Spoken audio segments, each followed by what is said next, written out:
Yeah, I'm Scott Coates. I'm originally from Calgary, Canada, but I've lived in Thailand and Southeast Asia for almost 18 years.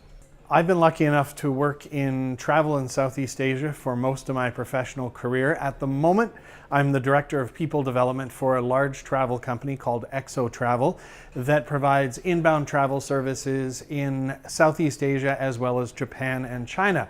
And as the Director of People Development, I assess needs, design training programs, deliver those training programs across all 10 countries, and I also manage our HR professionals in all of our countries. So I'm really trying to build a connection between HR and training and boost retention and the overall performance of our teams.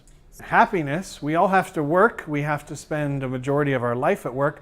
So we might as well try and be happy doing it. So travel is a fun business, but it can also be a monotonous one. It can be one of high pressure, especially with the seasonality of the business. So we want to make sure that people coming to work are enjoying as much of every moment as they possibly can, know as many people as they can, have connections, but also really understand the function and the purpose of their function so that they know, regardless of the department they work in, the final impact and the touch it has upon the guest and the customer, and sort of really value the importance of their role in the whole chain.